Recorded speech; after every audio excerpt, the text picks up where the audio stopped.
Let's line her up.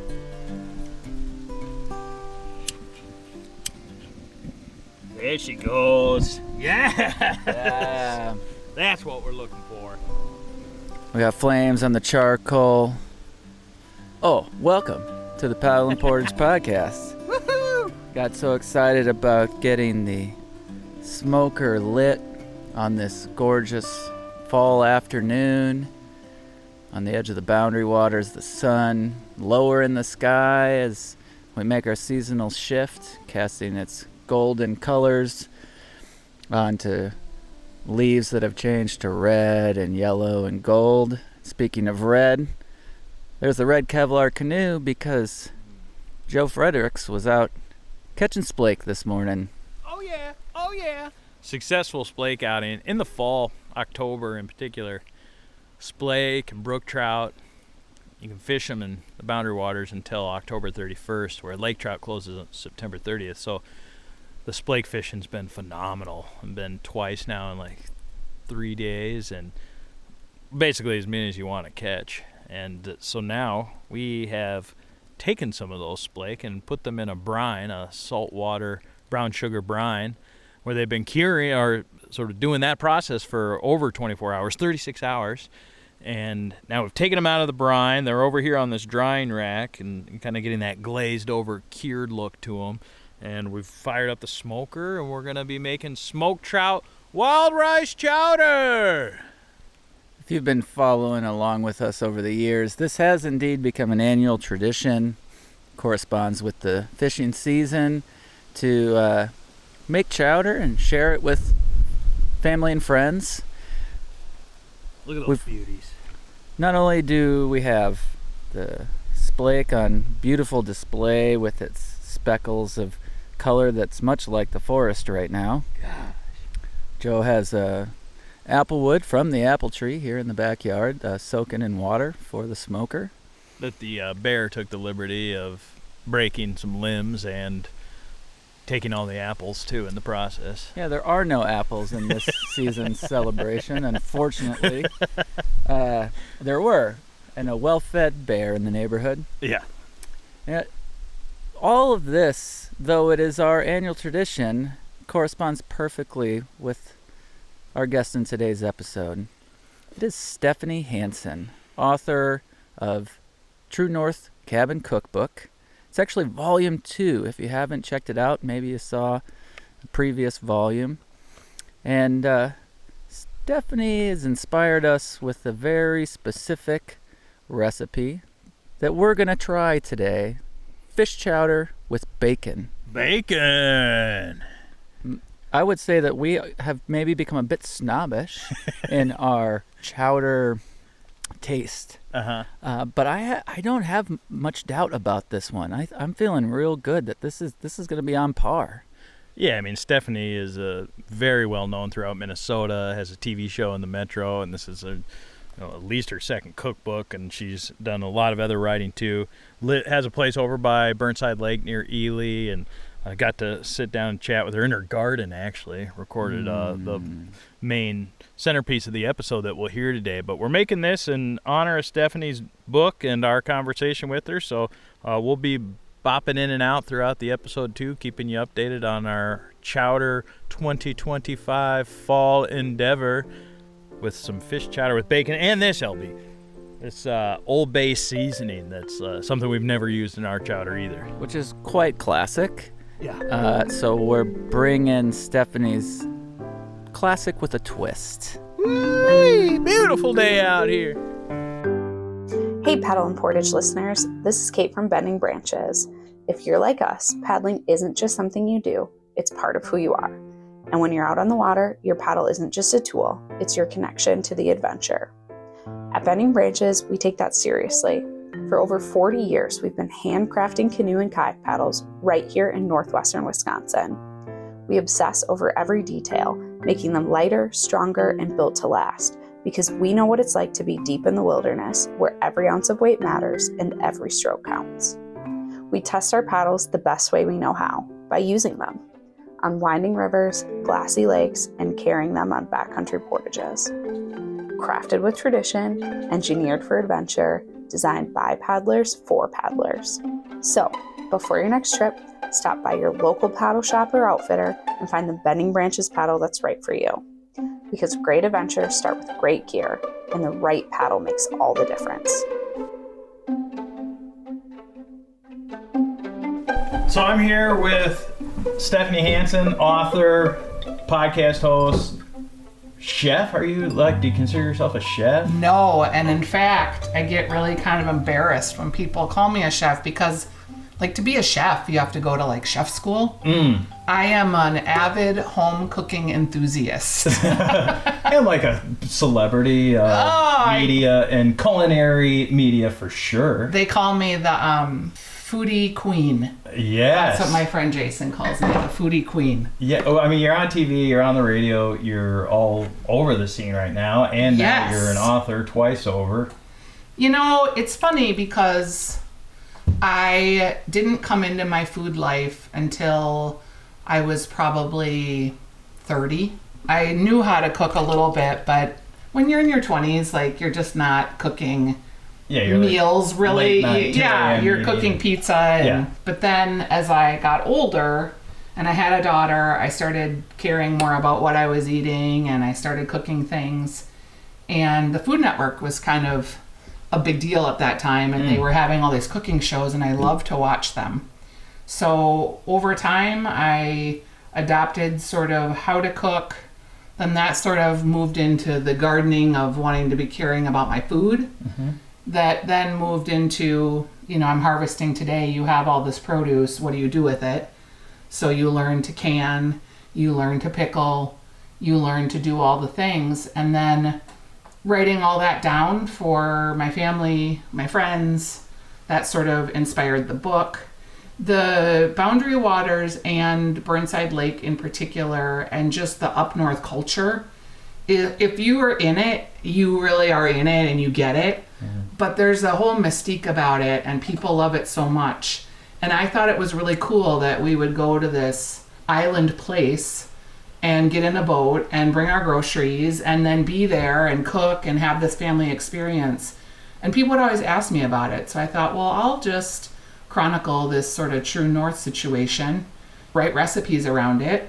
That's sort of how the whole thing started. Yeah. And so True North Cabin Cookbook Volume 1 is more built around the summertime. Correct. And that's been out for a few years years, yep. And so now True North Cabin Cookbook Volume 2 is newer, much newer. Yes, it'll actually, the official release date is September 2nd. It's October through April. I did still want to put one rhubarb recipe in April just because I'm obsessed with rhubarb. Yeah. Can we go check out some of your garden? Yes, we can. I still have to probably get carrots, I think. I don't know what's down there left to harvest. Yeah, great. For sure. Let's go. Take it on the road. Okay. This episode of the podcast is supported by Williams & Hall Outfitters near Ely. Williams & Hall Outfitters has been on the shores of Moose Lake for over 50 years. They have a reputation of quality and service that is second to none in the canoe country. In addition to their outfitting services, they have a great lodge to start and end your trip, as well as great equipment and food for your trip. At Williams & Hall, they're on a mission to create and deliver adventures for their customers that will be memorable, safe, and even a little bit life-changing. They want the customers that come there to go into the Boundary Waters in Quetico and have that trip of a lifetime. It's more than just a business for the crew at Williams & Hall. It is their passion. You know it right when you get there. You can see it. Learn more at williamsandhall.com and find them on the shores of Moose Lake near Ely. It's your gateway to the Boundary Waters. Good. It's the burst that gets them, huh? Yeah. Should we sit here? Yeah. Yeah. My broken bench. Okay, so now we're down here in the garden. The embarrassingly non-weeded garden. You should see my garden. You would probably, you would not be too impressed. I mean, there's plenty growing, but it's sort of a free range, if you will. That is a style. I like the idea of it, but I'm too type A. But, I'm a reverse commuter, so I do my radio show on Saturday mornings, and then I get in the car and I drive up here, and then I usually come home Tuesday night or Wednesday morning. And when I'm up here, Sunday's really the only day I have off. So I try to just do fun things on Sundays, which leads like Monday, Tuesday, and there's always work and calls. So I don't get time to do as much of the gardening as I would like. Mm-hmm. My life has gotten a lot more busy in the last 3 years than it was prior. Yeah. We used to have a different business and we sold, and I thought, oh, I'll retire. That's my retirement is really not going very well. How has the Ely community been for you, and personally and professionally? So funny that you say that, because I've been coming up here 30 years and you're still an outsider or a cabin person, particularly if you have an island on the lake, because you don't even really have neighbors. So, you'd go to the parade every year, you shop at Zups, and then you meet other islanders, and I have a boat slip at Burnside Lodge, so we meet people through the lodge. Mm-hmm. But what happened that was so amazing 2 years ago is Ely Pickleball. So I like pickleball. I heard there was a club. I am always looking for ways to exercise when I'm up here in the summertime. So I started to go to the pickleball courts. And all of a sudden, I met my neighbors, my postal person, the people that work in the coffee shops, teachers in town. It has been so great because it's very democratic. Like, you get all different kinds of people. Some people come from Tower, some come from Vermilion, but everybody has pickleball in common. And I've really just met some of the greatest, nicest people. I've gone to cookbook clubs. I've had coffee with different people in town. Through pickleball. Through pickleball. Yeah. Yes, it's been awesome. People reach out to me and ask, like, are you going to be coming up to the lake? When I leave in the fall, I usually send a message and say anyone can have anything left in the garden. Because if you get another nice month, there might be stuff here while I'm busy at home. So someone that's a potter in town knew I had rhubarb, so she used my rhubarb leaves to make pottery and like press it into plates. So yeah, Ely Pickleball has really been a nice way to meet people in town. When I first got here, you described to me the pickleball as though you do some trash talk in there. And so even with all that, you're still accepted and making all this social networking. Is that like an intimidation thing? Or? No, men love to trash talk. I'm not going to be sexist here, but it is usually the men.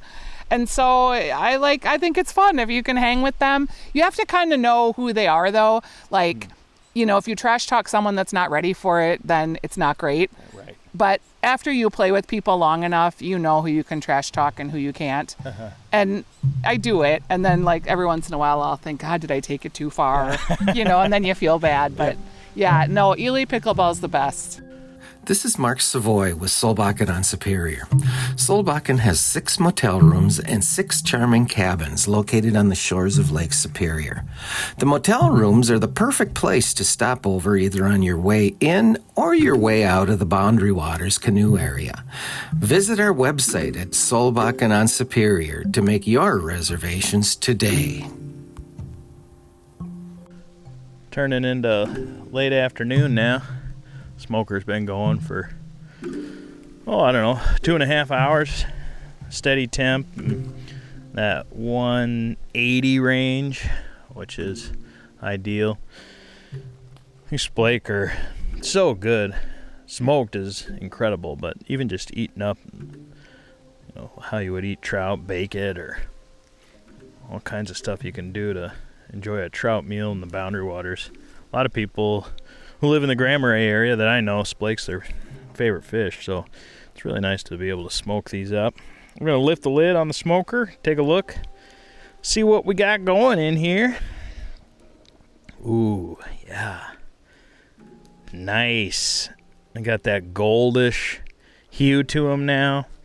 The meat's kind of getting that orange, like crisp, not charred, but just like they're cooking, and they're looking spectacular, right where I want them to be at this stage.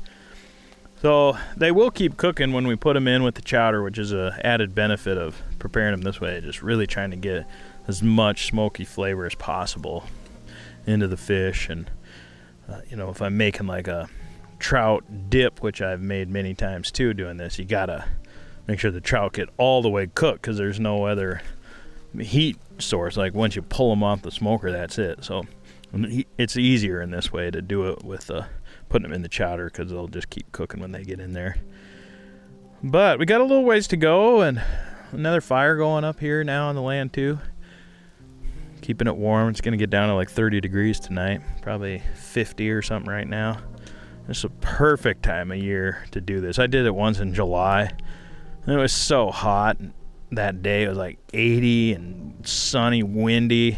Having the smoker going just didn't have the same vibe as this does here, doing it in the fall. So we'll check back in later with the chowder update. But for now, let's get back to our conversation with Stephanie Hansen from over in Ely, talking about True North Cabin Cookbook.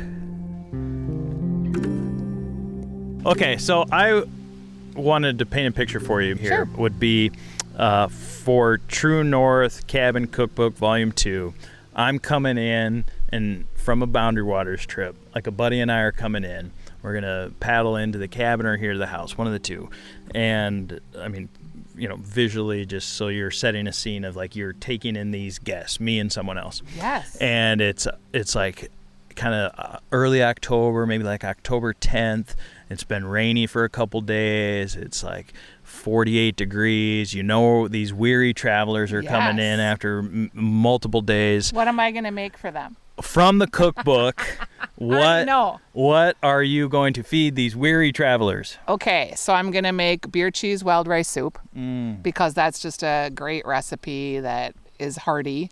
I would probably make a dessert, and usually like a cookie is pretty easy. I have these banana bread cookies that have like a cream cheese frosting. So think pumpkin cookie, but with banana instead. Okay. Also, I love pumpkin apparently. Me too. Because I have so many pumpkin recipes.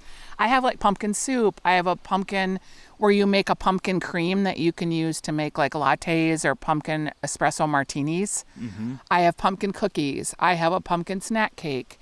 I have a pumpkin brownie. Like, I just have a lot of pumpkin recipes. In fact, my editor was like, "Are you sure you want all these pumpkin recipes?" I was like, "Well, I can't part with any of them." Yeah. I love pumpkin. I love growing them and utilizing them in food and soup in particular. I made this pumpkin recipe that was a riff on a Dory Greenspan, where you actually take the whole pumpkin, and this is at stephaniesdish.com. It didn't make it in the book because we also used it for a Taste Buds with Stephanie episode, but you put the whole pumpkin in the oven with cream inside there and bread and different types of cheeses, and the whole thing cooks inside the pumpkin. It's a pie pumpkin, so then you can like use a cracker or a crusty piece of bread and like scoop flesh, but also that like cheesy, creamy, herbally, yummy. It's just like something that you can sit with your Netflix alone and just eat the whole thing. Gosh, hook so me good. up. I need to have this in my life. It's real good. That experience too. So we've got this beer cheese soup and wild rice, beer cheese wild rice soup. Either that or maybe I would make lamb shanks too. I have a great lamb shank recipe with a Parmesan risotto that you make in the oven, because I figured out late in life you don't need to stir risotto for 30 minutes. It will release its starches even if you don't stir it. I see. Good tip to know. And so I saw too there were some biscuits. Oh yeah, the herb drop biscuits. Yes. They're easy. So most of my cooking is very accessible and easy. I don't trying to make it not too fancy. So you just use buttermilk and your flour and big hunks of butter, like pea size, and you mix all that up and you just drop them just with like a quarter cup measuring cup scoop. And then they sort of fry on the bottom of the pan. Okay. So they get that crispy bottom, but then they're light and ethereal and buttery inside. Yeah.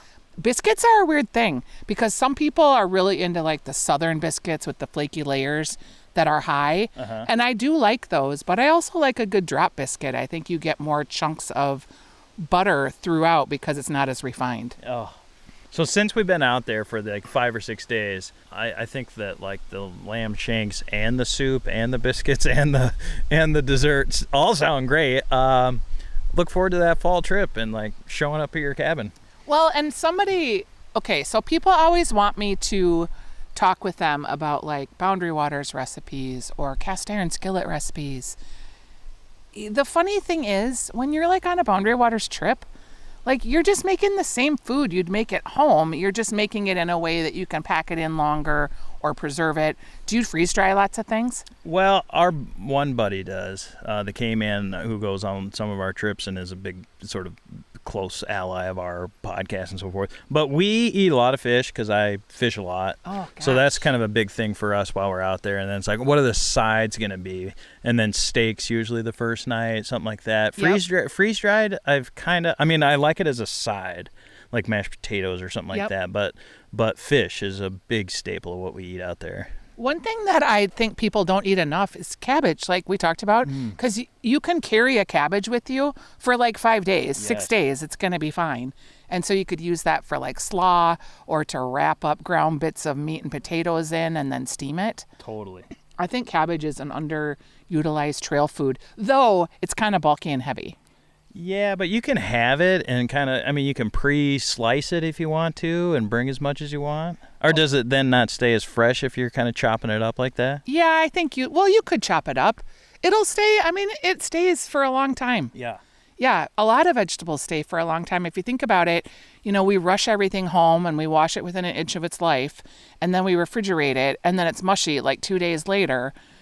A lot of times, like if you leave stuff just on your counter, like kale, for instance, you can leave kale on your counter for a couple days and it's going to be fine. Yeah. It's hardy. We overwash everything because we're so worried about I don't even know, bugs. And in the garden, just eating a tomato right out of the garden, little dirt's not going to kill you. All right. No, it's been fun to kind of roam the land here with you a bit and pluck things off the vine and chomp away and get to see you in your natural element. In my natural habitat with no makeup. Should we be honest and tell them that I forgot you were coming? I spent all morning harvesting things and I was cleaning off tomatoes. I'm making roasted tomato sauce. I'm going to make some sauerkraut later. I am responsible for cooking dinner tomorrow, so I'm making a tomatillo pork stew, which is in Cookbook 1. Mm-hmm. Funny thing is, one of the things I thought about, so 2 years ago the cookbook came out, the first one, I still am cooking all the same recipes. It's kind of been challenging to develop new ones because I want to cook the favorites and the things that I put in the first book. Mm-hmm. So all summer long, I'm like, oh, I forgot that's in the book. Oh, I forgot that's in the book. And my daughter was like, Mom, I'm so glad you wrote all this down because I wanted to make Caesar salad and I forgot that Dad's dressing's in the book. I'm like, yes, it is. Nice. Yeah. Oh, no worries about, first of all, the timing. Obviously, you're very busy and we're here at your home. So it's not even a thing. Don't worry about it. In fact, I prefer it this way because then we got to I feel like I'm getting the authentic you, which is great. Yeah, you really are, because you pulled up and I was like, huh. And then you got out and you had a bag with you and I was like, oh, I think that's that podcaster guy. And so thank you for rolling with the punches. It's great. Yeah, I have no makeup on. I did brush my teeth, so you got that going for you. Right on. Cool. Well, thanks for the time. It was a blast. Yeah, really nice to meet you. I hope people will buy the cookbook, mm-hmm. True North Cabin Cookbook, Volume 1 and 2, on sale now. I have a lot of events happening, so if you want to go to Cookbook at stephaniesdish.com, there's an events tab. I'll be up in Grand Marais at the Drury Lane bookstore. I'll be in Duluth. I'll be all over in the next 6 months, 12 months promoting the book. And then watch Taste Buds with Stephanie, too. I think I'm really proud of the show. I'm excited about this idea that it's expanding. So people think of the Midwest and food as flyover country, because they're always talking about what's happening in New York and what's happening in LA. What's happening? The breadbasket. We are growing your meats, your cheeses, your milks. We are growing your wheat.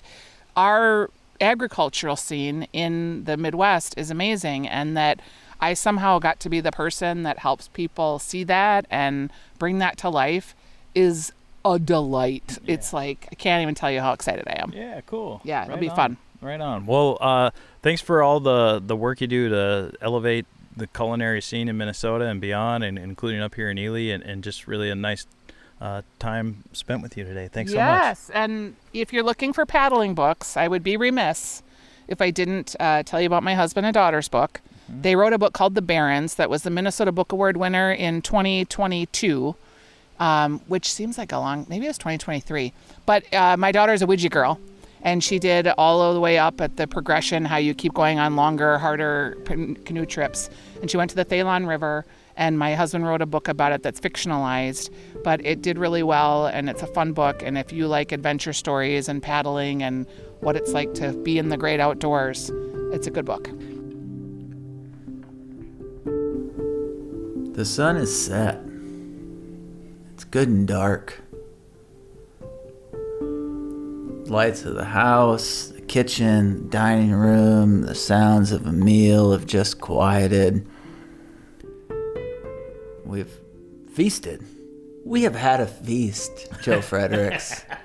I am full. In many ways. The experiences of today and the camaraderie of a fine meal fixed and prepared by beloved people and from the beloved land. The smoked trout, wild rice, chowder, fall tradition continues. With a bit of a twist this year with Stephanie's chowder influence, and I guess it's time for the verdict of how you feel about Stephanie's approach to the chowder, the Old Bay, the bacon influence, the potato aspect. Like, doesn't have to be necessarily a comparison to other years, but just how do you feel about the chowder? I am undeniably satisfied. I feel full and satiated, and I think there was a moment of having to, where it's like, this isn't the chowder we normally have. That I had some, but I think of some reckoning with. I'd be like, oh yeah, this isn't the normal. So what is this to me? Mm-hmm. And I think in general, I continue to love the smokiness of the smoked fish. The substance of adding the potatoes was, I think in general, I liked it. The bacon, I think bacon makes everything better in general. And I think it's too early for me to say for sure. As you know, and as anybody who makes soup knows, the soup continues to get better as the days wear on. Mm-hmm. So I'll be making my final verdict in a couple of days once all of the flavors and all of the deliciousness has really reached its peak. But I would definitely have this soup again in a heartbeat.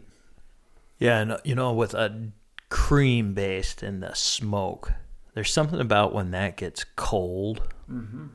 and then you warm it back up again, that is really where the magic takes place. So our most recent memory of the chowder that we've made would be one of those last bowls, maybe. Last bowl's the best bowl. Yeah, so where it's been cooled for a couple days, like a sitting and just letting that smoke. It's almost like it actually merges. Yeah. Fresh off, at least today. And I know we were kind of crunched for time, so if in an ideal situation, you would have had it cook longer. Mm-hmm. But some of the flavors just felt still a little disparate and separate. Mm-hmm. So, yeah, but that melding. Yeah.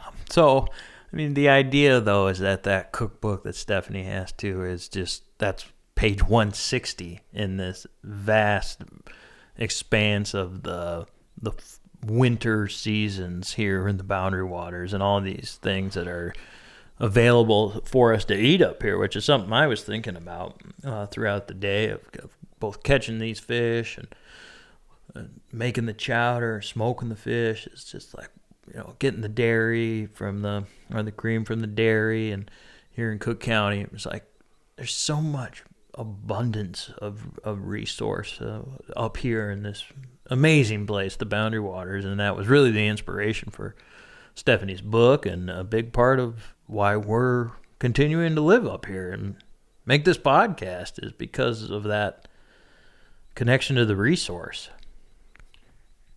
I think we have many nights ahead this winter, and there are many pages in that book. I think there's some nights of feast ahead of us. I gotta say too, Stephanie is really a badass. Kept it real. I showed up and she's got 100 things going on, and it was like the state fair was like winding down, and had been down there doing cooking demos. She's harvesting her garden, this massive crop of produce and other things, and covered in dirt, and it's like. On TV, when she's on TV, she's all kind of like done up with the TV people, and she was just keeping it real, swearing, cool, and I really appreciated hanging out with her. It gave me a whole new sort of respect and connection and feeling of like, oh yeah, I can relate to this book, even though it's hardcover and beyond our usual thing that we have sort of laying around, I mean, it should be said that this book is so artistically created. And the photos themselves of the dishes will make you salivate and certainly draw you to your favorite meals in there. But it is a thing, like there's the public face, and then there's the reality of living and having your hands in the soil, cooking, the things that you've pulled off the vines. That's legit.